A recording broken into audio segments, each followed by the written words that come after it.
I'm Christina from Travels with Ted, and today I'm going to tell you everything you need to know about your 12-volt Furrion RV fridge. 12-volt fridges run off the RV battery, and they're a bit different than fridges you may have had in previous RVs or residential fridges. Let's get started by turning it on. So you simply just turn this knob from the off position up into one of the features. So you turn it clockwise, and that turns the refrigerator on. Now this is the coldest one on the far right, and the one to the left of the off is the warmest setting. So keep turning it clockwise to get it cold. We usually turn it just about where I showed there. There's also an off-grid setting, so this indicates where you should be running the fridge when you're boondocking or dry camping and not connected to shore power, so that you're not over draining the battery too much. Of course, you still need to watch battery drain. It's still using the battery, but this is the optimized setting for camping off-grid. Now, let's talk about how to place things in the fridge. So this may seem obvious, but you don't want to put anything against that back wall. So if you have a box of cans, or a Tupperware like this, you don't want to slide it all the way against that back wall. What happens when you do that is it tends to form condensation and water, and then the water leaks in the RV and gets everything wet. So make sure you don't have anything touching that back wall. Next, I want to tell you about the charcoal filter. This filter helps remove moisture from the fridge and is super important for eliminating odors and keeping your 12-volt fridge smelling fresh. So it's important to replace this frequently. So you simply pull it out. It can be a little bit hard, as you can see in the video, but just pull and it will come out. And you can see it's just this little filter that you need to order and replace.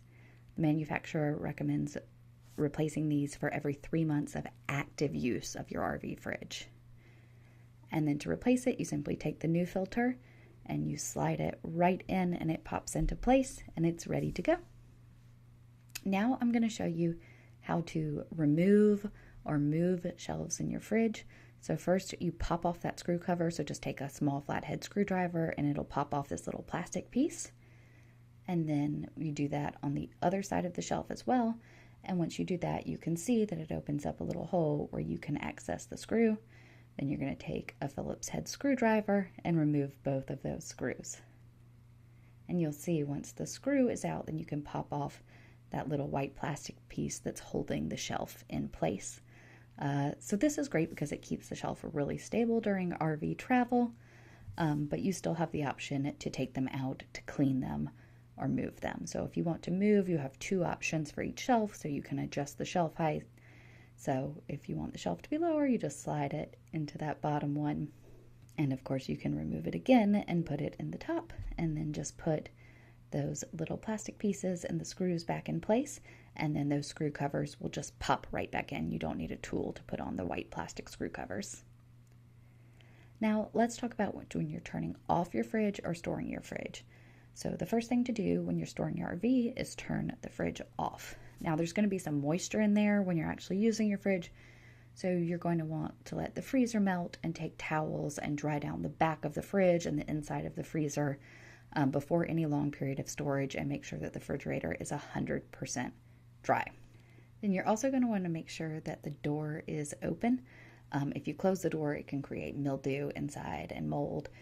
So there's a little thing that comes with your fridge that'll help prop the door open, or if you lose that, you can stick anything inside. Now, if your battery is not disconnected and you have the door open, this light will remain on. So either disconnect your battery or simply put a piece of tape over that light switch. If you don't want to disconnect your battery for some reason, or you have it on a trickle charger, you can simply put a piece of tape over that switch so you won't have that light drawing from your RV battery and draining your battery. And finally, one thing I want to note is that there is this little sticker inside your fridge, and it's super important to either just keep this in here or take a picture of it, because what this sticker has is it has a diagram of your fridge. It shows what all the components are, it shows the model number, everything you'd need to know if you need to fix something or something's broken in this Furrion fridge. If you found this helpful, don't forget to hit that subscribe button.